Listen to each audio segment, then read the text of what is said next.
You're listening to the Downeast Mike podcast, the quirky little podcast from Maine. And now, your host, Downeast Mike. Dee-dee-dee-dee-dee-dee, dee-dee-dee-dee-dee. Good morning, everybody. This is your friend Downeast Mike of the world-famous Downeast Mike podcast, coming to you live from deep in the woods of Downeast Maine. This is Downeast Mike episode 132, news and commentary for Friday, March 28th, 2025. A remarkable day and a remarkable time that we live in. Our motto here is some of this is whimsy, some of this is true, and the interpretation of it all is entirely up to you. The Downeast Mike podcast contains no mean words, just wholesome goodness from Downeast Maine. We are the cure for insomnia, and we guarantee that if you're not sleeping at the beginning of the podcast, you will probably be nodding off somewhere towards the middle, and we applaud you for that, for staying with us that long. In today's episode, we have the Maine Potato Tariff War with Canada from 1935. These headlines pretty much mirror the headlines of today. Hydroelectric power plant going up in Waterville, Maine from 1899. A smallpox scare from 1899. A horse cart meets electric train in downtown Bath, Maine, 1899, a big lawsuit. That is going to be something you'll want to hear about. And our all-new segment debuting this morning is Downeast Dating. And we'll actually jump right into that. The Downeast Dating segment is where our listeners will send in their hopeful matches, and we'll try to pair them up as appropriate and introduce them to a potential mate. We have first up on Downeast Dating Mary. She's 47, a retired cheerleader. She used to cheerlead out west for one of the big teams. She wore skimpy outfits for years, and now she's settled down in Downeast Maine, and she's looking for somebody that can take her on road trips and entertain her a bit. She likes to go out and about, but she's retired, and so if you're an older gentleman looking for a nurse and a purse, Mary might be your catch. We also have on Downeast Dating Mike. He's a lobster fisherman. He works early and long hours, of course. He's big on social media. He's got a profile there that's kind of hidden, and you can get a better idea what he's all about.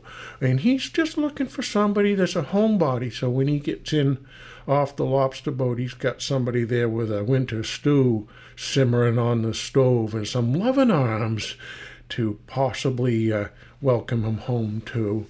Carl on Downeast Dating. He is a car sales manager. He's 56 years old. We initially thought he was just a car salesman, but then he came back and said, oh no, I'm a manager. So he's a car sales manager in Downeast Maine, and he's looking for just casual relationships, someone that can go for rides on his one day off, and just somebody to just, casually hang out with, some gentle conversation. That's a high-pressure job, for car sales. That's Carl. And the last one on Downeast Dating today is Becky. She is 37 years old. She works in retail. You remember what that job used to be, right? That was like a retail clerk. They still have some somewhere. Becky she's looking for somebody with a little more fire under in their belly, apparently. She's looking for somebody that's into NASCAR.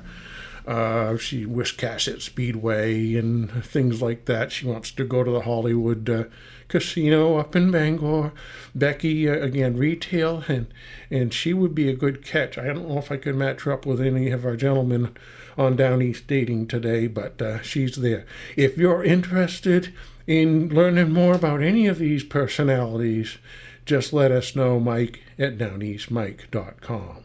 All right, let's roll right into our stories today. This is out of Lewiston, Maine, March 28th, 1935, rolling it back. We were struck by this ad. It's just beautiful here. This is a bed, dresser, vanity, and chest. And the price on it, this is Vermont hard rock maple, built to last a lifetime, $69.50 for a bed, dresser, vanity, and chest. And they're very handsome looking. It says, buy each piece separate if you so desire. The suite complete is only $69.50. Visit ye Maple Shop today or tomorrow. A 4-piece bedroom suite is $49.50, and the 3-piece living room set is $79.50. Now, I don't know for sure, but I bet if you were looking for Vermont hard rock maple bedroom set like that today, I bet that would be close to $3,000 to $5,000. I don't know for sure. Also, we saw here's your chance to ride the streamlined Flying Yankee to Portland and return, and then they note without stopping. I kind of like that. Friday, March 29th. It leaves Lewiston at 2:15 in the afternoon. Always a good thing. Returning at Lewiston, 4:15 p.m. Space is limited. Buy tickets in advance in the Maine Central Railroad. The Flying Yankee. You could zoom into Portland and return without stopping. That has a lot of attractive possibilities. Here's a story out of Bangor from March 28th. Ellis was released from jail only to go back. George Ellis of Bangor, he was released after serving 30 days for intoxication. That was Wednesday morning, but he went right back to jail for 5 more days. When he was being released, the officers suspected that he had county property in his possession, and they searched him. They found 2 pairs of socks belonging to the Penobscot County Jail and brought him before Judge Clinton Stevens on a charge of larceny. They don't mess around there. You don't steal the socks from the jail when you're locked up, or you're going right back in. I wonder if those socks had those little rubber grippers on the bottom so they don't slip. I bet they didn't. I bet these were thick wool socks. They probably made the other inmates knit them. Let's see. The auto accident deaths reach a peak in 1934. The toll is only 412 less than all American soldiers killed in the World War. State legislatures are considering drastic measures. So if you can believe this, the automobile accident deaths in 1934, it says the most ever recorded, only 412 less than all the American soldiers killed in battle during the World War. And it was 35,912 people died in car accidents in the United States in 1934. There's a lot of bad drivings. 8 states at the time are considering or have just passed laws requiring drivers to be licensed. Fees range from 25 cents for individuals to 50 cents per family. So that's pretty neat, huh? You get the whole family with one driver's license. They are Arkansas, North Carolina, they go on the list, Tennessee, North Dakota, and Missouri. Laws of North Dakota and Missouri are particularly designed to take the drunken, reckless, and physically handicapped driver off the highways. That would just eliminate about everybody driving in Maine. Florida may establish a state highway patrol when its legislature meets April 2nd. This is apparently before they consider what a great revenue source all that driving and fining would be. That was an awful lot of people, very dangerous out on the road. I never realized that. Florida and Texas proposed to reduce accidents by building fences to keep cattle off the highways. Not a bad idea.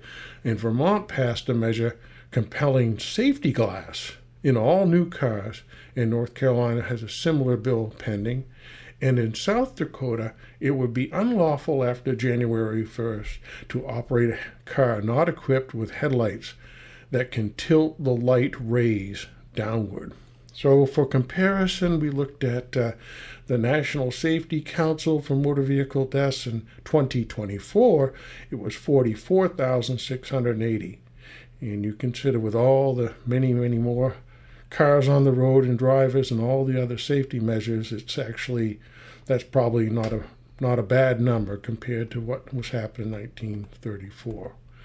On this day in 1935, a rustic was enlisting the schools in a Tariff war. It's a story out of Holton, Maine, a rustic county's war against reduction of tariffs on Canadian products, especially potatoes. They take that very seriously, was carried into the public schools on Wednesday.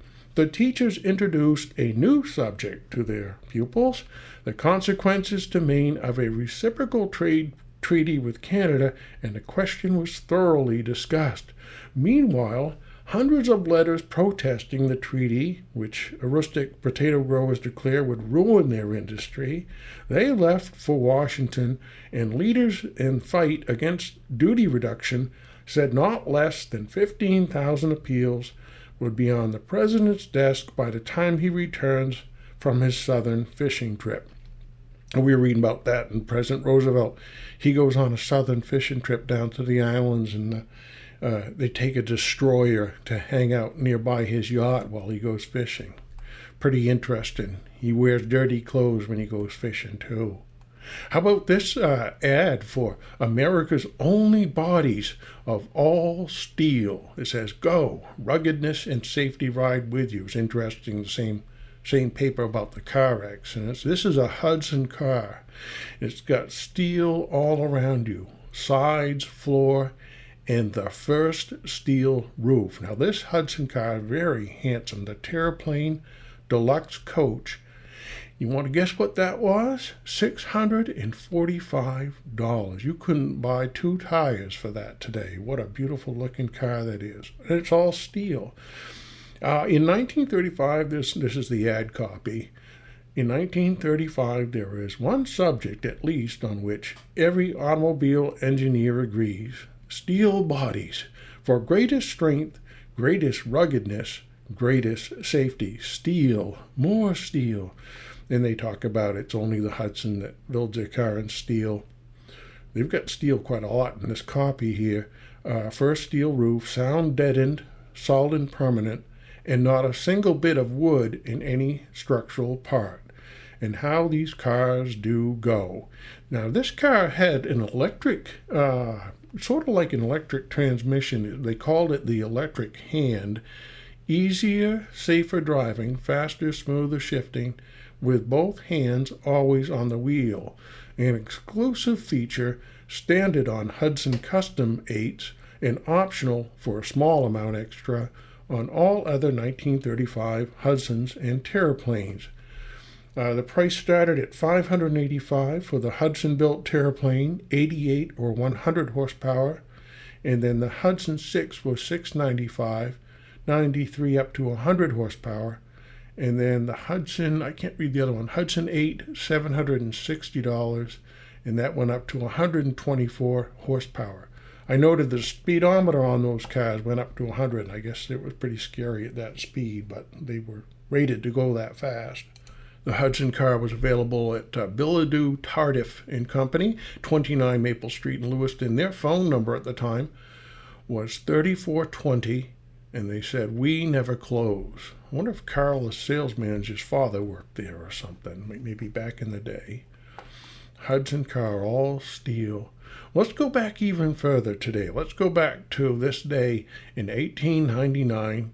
The Honorable Nathaniel Meter of the Union Gas and Electric Company informs the journal that with the frost leaving the ground, his firm shall have employment for some 30 laborers, and the perfecting of the magnificent water power of the Messisconski stream, operations upon which were carried to quite an extensive degree last fall. Monday there arrived in Waterville 2 of the iron pens in which the wheels are to be cased, and each pen contains a pair of wheels. These little water wheels are put in to generate hydroelectric power. The estimated power which can readily be controlled is 2,000, of which 1,400 will be utilized. 2 motors of 450 kilometers have been purchased, and that must be the copper windings, have been purchased, and they'll be placed horizontally and directly connected with the generators. They'll be built of, I can't quite read that word, but they'll be built of stone of some type, it says. A very attractive and substantial powerhouse upon the banks of the stream, and all the work is expected to be advanced to that degree that everything will be ready for the motors, which are to be delivered to this city in July. That was just a magnificent time. What else did they have there? It's thoroughly decided just how near the Waterville and Wiscasset Railroad track the location will be, and also their rate of transportation. The issue being that these are substantial devices that they need to move by rail. All right, we had another story here of a check of $17,000 which had been paid to the town of Bucksport. And this is again 1899. Judge O.P. Cunningham, the town agent, came home from New York Saturday night with a certified check in his inside pocket. And it was a pretty check, pleasing to look upon, and it read, "Pay to the order of the inhabitants of Bucksport," and the amount was $17,651. And Bucksport received it this morning when the check was passed over to the town treasurer, and Bucksport is $17,651 richer. And thereby hangs a tale. One of the first families of Bucksport is the Spoffords. There was a Spofford Lake in New Hampshire, beautiful lake. The name extends several generations back, and the race is now represented in town by Honorable Parker Spofford, well known throughout the state. There were 3 Spofford brothers, Frederick, Franklin, and Fisher Ames, the father and uncles of Parker Spofford, leading citizens in their day and great lovers of their native town. And of the brothers, Fisher Ames had no family. He was a deaf mute, but highly educated, and for years a teacher in a well-known institution. He accumulated a considerable fortune by his own industry and good investments. On October 1st, 1877, Fisher Ames Spofford went the way of all earth and was laid to rest in peaceful Oak Hill Cemetery, where sleep all those who made up the life of old Bucksport. In his will, after making a number of bequests, he specified that the residue of his estate should go to the overseers of the poor of the town of Bucksport, the income to be a fund known as the Fisher Spofford Fund. And so anyway, it went to the needy poor of Bucksport, especially the widows, and that was $11,000. The town of Bucksport was in need of money itself and borrowed the fund entire at 4% interest, giving its note to the overseers of the poor, making an amount of $472 per year available to help the needy poor. And it goes on and on. But the residuary legacy referred to above was not all that Fisher Spofford provided. In his will, he gave to his dearly beloved niece, Emma Buck, the sum of $10,000, the income to be used by her during her life, and at her death the principal to be passed to the town of Bucksport. So when she died, she passed another $10,000 to the credit of the town. So they went on and on about that. It's a lot of money at that time. And I guess there's a monument to the hearts of widows and orphans, the poor and unfortunate of the town of Bucksport for generations to come. I guess we got to go look for that monument. Here's a story out of Livermore Falls. The smallpox scare is all over here now. The danger of any new cases breaking out is considered past. Much credit is due to Father Horan and Dr. Merritt and the authorities at Jay for the way the cases were handled at Riley's. Riley's must have been the medical place. Mr. Eugene Godding is learning telegraphy at the Maine Central Railroad Station. Tap, tap, tap, tap, tap. Morse code, I think they were trying to say. Here's a story out of Lewiston. Lewiston wanted to borrow some money. there's one thing that I have thought of a good deal of late," said a member of the Lewiston city government on Saturday, "and that we ought to find some way to borrow more money. I do not want to run the city more in useless debts than it is now, but when you come to think of it, we are not so badly in the hole. Think what we could do if we could borrow $500,000. We could at once pave all the streets in the city, and that's the cheapest way to do." And he talks about all the streets that they should be paved and borrowing money. "It would cost hardly anything to keep them up, and then we could have other things that are useful and needful. I will not enumerate them, but the interest of the big debt could be paid yearly instead of the money going into mud streets and ash sidewalks. What do you think of it? Of course we cannot do this. The law is in the way, but what do you think?" And then Alderman B. Charge said, "I have a scheme for the sprinkling of the Lewiston city streets that I think will meet with a general welcoming of the members of the city government. It is to have all the streets of Lewiston, where there is a street railroad, sprinkled by the electric street railway sprinkler." So he saw that railway sprinkler going by and he thought, we got to spread that around. "We can no doubt make a trade with the railroad for the job. Let the city furnish the sprinkler, which would not cost us very much, and then let the company furnish the power to run it. We could pay a man to operate it, and in case Auburn were to go into the scheme with us, we could make it easy, Auburn paying us $6 a week, etc. And that would amply pay the man to operate it. Of course, the two cities should furnish the water. I have noticed that on the street where there are electric cars, there are generally greater clouds of dust and filthy ashes. When a car comes down Pine Street, for instance, the dust rolls along the street like fun. No one has any pride in a lawn or in a household effects there in the summer because windows must be closed when a car is passing or the house will be full of dust. Yeah, they wanted to keep the dust down in Lewiston in 1899. Here's a story out of Sumner, Maine. 28 years ago this week, it was fine wheeling from East Sumner to Lewiston. The roads were dry and dusty. Now there is nearly 3 feet of snow in the woods, and some roads are abandoned, and travel is through fields and woodlots. They still had a long, lingering winter in that area on 1899. Some stories out of Bath. There were 5 Bath ironwork employees left on the morning train for New York to work on the Payne yacht. Lucky guys. These are kind of the little stories that we have. We like to read these. The treasurer, Isaiah Combs, of the New England Shipbuilding Company, has been suffering with a severe cold. And that made news when somebody had a cold back in that day. Officer Shea has returned to his duties on the Lewiston Police Force after spending a part of his vacation in Bath. Everybody vacations in Bath. It's understood that the Bath firemen now receive a salary of $25 for a year, and they're going to go to the city government looking for more money. City Marshal Kittredge has given orders to the police not to allow so many young girls upon the streets after 10 o'clock unless they have good reasons for being there.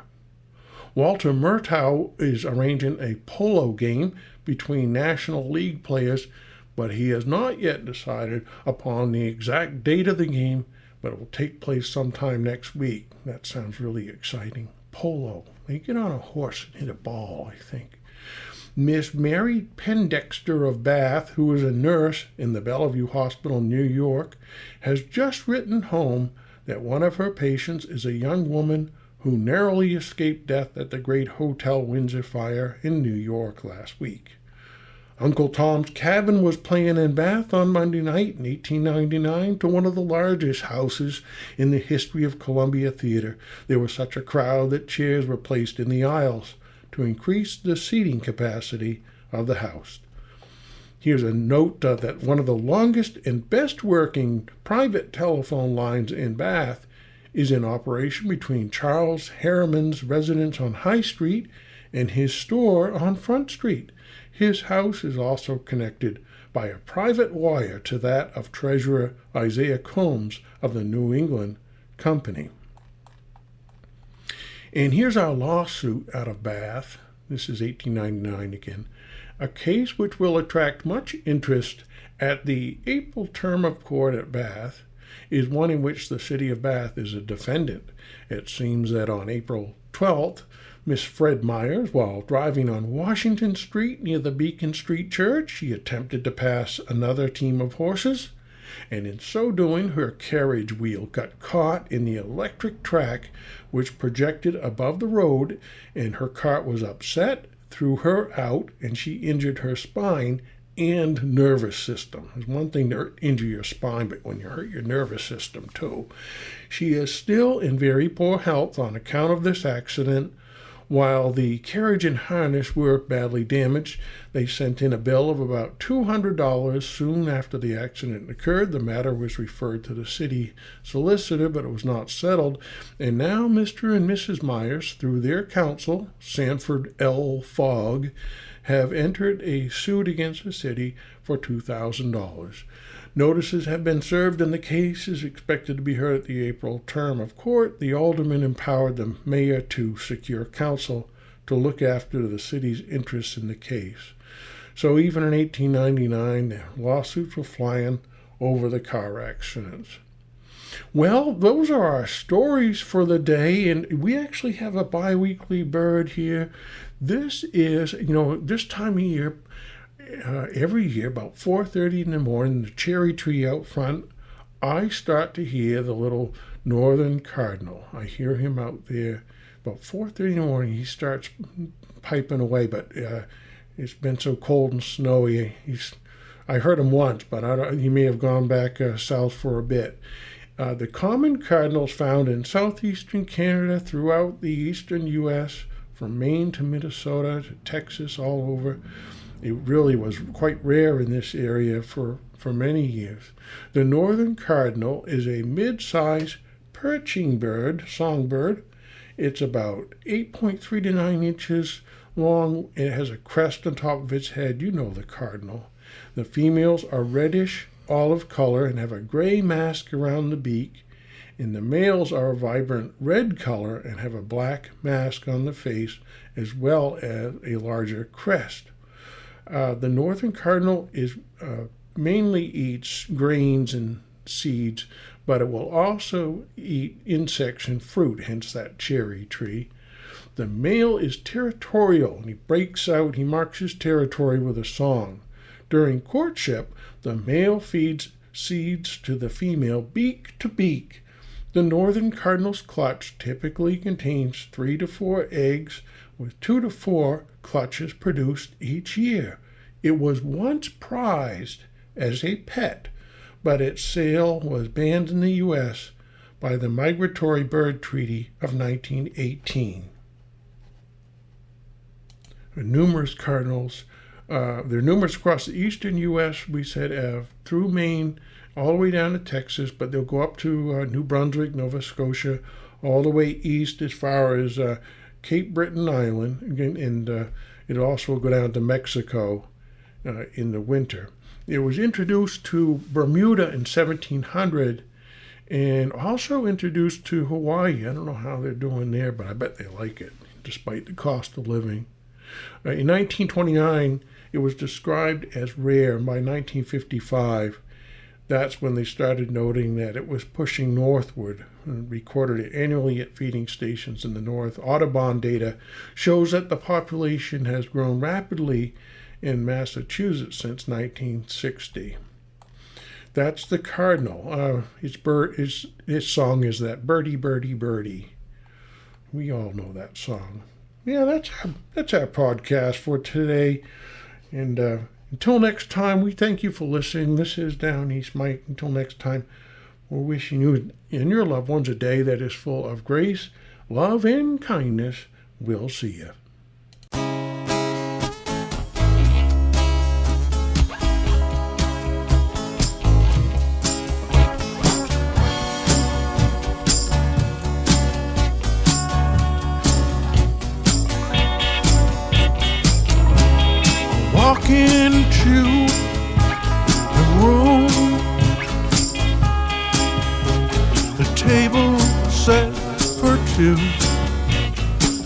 always room for you. Well, everybody's beautiful tonight. Everybody's dancing here and feeling alright. Everybody's beautiful tonight under an artificial moon.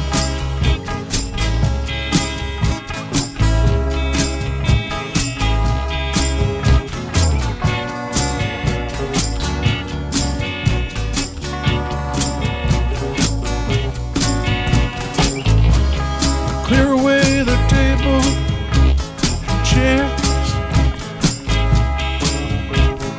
making room for dancing, making room for all our little cares.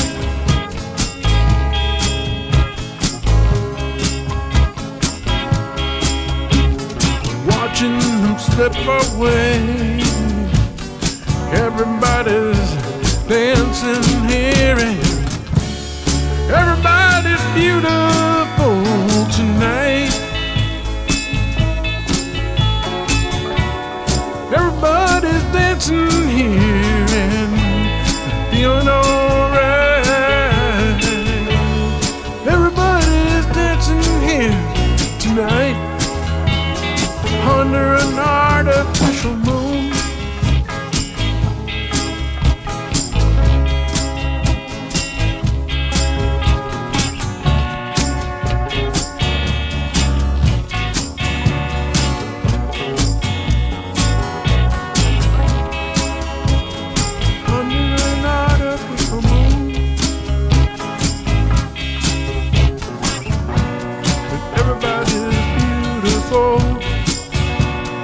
Everybody's beautiful.